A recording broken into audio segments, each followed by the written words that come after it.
Hello, everyone. I'm Alexander Ernst. I am a history major here at UBalt, and I'm graduating next semester, but this is my capstone project. I have spent about the past 3 months researching ACT UP Baltimore, a chapter of the AIDS Coalition to Unleash Power. It has not yet been written about by scholars, and so for this research, I have gone through archival documents, I have interviewed people from ACT UP Baltimore, and I've gotten their flyers from them, actually, that they've kept all these years. So without further ado, let's get into it. Introduction, I'll give you a quick overview of the AIDS crisis. It started in 1981 here in the United States, and there was a lot of stigma associated with it at the time. There was a lot of discrimination that went with it. People had a really difficult time finding providers that would take care of them. They had a hard time securing housing. And it started out as something known as gay-related immune deficiency because it was first noted in gay men. And that added to the stigma around it and also added to the stigma around homosexuality, which already had a lot around it. So then by 1983, it was expanded to include more people. It became known as AIDS, which is the acquired immunodeficiency syndrome. And a lot of people were very afraid.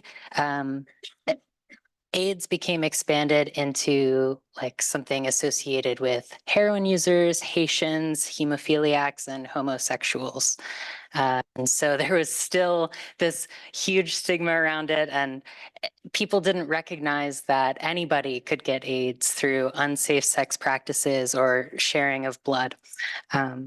And so this presentation will cover the chapters, ACT UP Baltimore's chapters, utilization of political theater as a means of bringing attention to the AIDS crisis here in Maryland, and also participating in national efforts through a combination of media savvy, political art, and nonviolent direct action.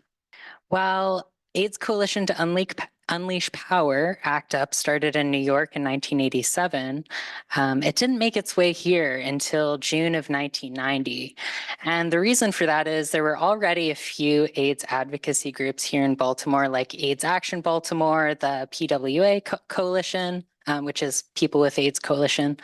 And these were nonprofit groups, and they needed to secure fundraising. So they had to maintain this sort of respectable image in order to keep getting that fundraising to give people with AIDS the care that they needed. But ACT UP made its way to Baltimore when in 1990, May of 1990, they held this demonstration at the National Institute of Health in Bethesda. And that was fighting for more research in treating opportunistic infections that went along with AIDS, and also to expand clinical trials to include women with AIDS and more people of color, because clinical trials at that time were mainly focused on gay white males. But people from other backgrounds were dying of AIDS-related infections. And so John Steuben, pictured here, was a gay man who had HIV, and he started this chapter after participating in the May demonstration at the National Institute of Health. And he was very inspired by the passion that he saw there, the theatrics of it, and the absolute chaos that ensued. And so he wanted to bring that form of activism here in Baltimore. And so the first meeting was on June 3rd at Wyman Park Dell. Some of you might know where that is. And so They had their meeting and they quickly started planning demonstrations around Baltimore. Media played a central role in how they were able to communicate their message to the masses. So I interviewed extensively Mark Shaw, self-proclaimed media whore for ACT UP Baltimore. Uh, he said that they were very lucky that there were so many publications at the time that covered them. They were covered regularly by just about everybody, he said, except for the Baltimore Sun. He said that the editor for the Baltimore Sun in their science department was very not open to talking about AIDS. But regularly they contributed to the gay paper, the Baltimore Alternative, and they sent press releases to all major news networks. They utilized politicized art and symbolism. All of these symbols represented the government's responsibility for the deaths of people with AIDS. And so here we have a picture of them at AIDS Walk in 1992. They're carrying a coffin. You can see other symbols like the Read My Lips poster, which was created by Grand Fury in 1988 after the Gulf War was announced. And this coffin symbolizes the people that are missing due to AIDS and the end of their lives there. By 1990, over 100,000 people in the United States had passed away due to AIDS. They also regularly participated with local colleges. They had students from local colleges come and participate in the group. So you can see here, this is a flyer from JHU. They held a documentary screening on AIDS activism, and you can see other symbols here. They had their first demonstration only a few blocks from here at the state office. And you can see people were acting. They chalked themselves on the ground. They employed very theatric sort of tactics in order to communicate their point. And they had very striking visuals, as you can see here. They also advocated for safer sex practices through workshops and distributing information to local students and also just regular adults.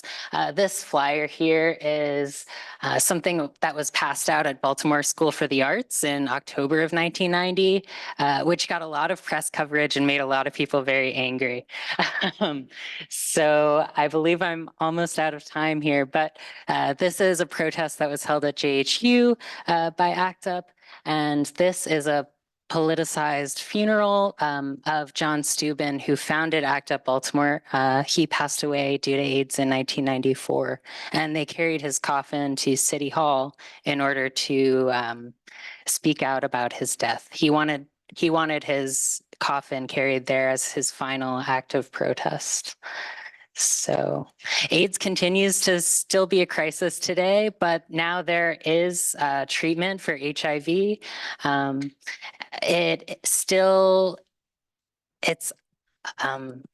You can get on pre-exposure prophylaxis in order to prevent HIV infection, or you can even get treatment after infection and become untransmittable if it's not detectable in your bloodstream. So thank you. So, Alexandra, there's one from the online. Jenny Cohane asked if does ACT UP Baltimore have a paper collection and an archive, or did you have to gather all of the documents via your interviews? Yes, I had to gather most of the documents through my interviews with Mark Shaw, who I mentioned earlier. He kept all of them for over 20 years, but I haven't been able to find very many in archives. Some photos that I included in this presentation were from the Joseph Cole collection. He's the brother of one of the professors here, actually, but he passed away. But that was at Maryland Center for History and Culture. And also, I utilized the archives here at UB to access old gay paper articles, and I used Towson's archive in order to access the Baltimore Alternative paper. All right. Thank you so much.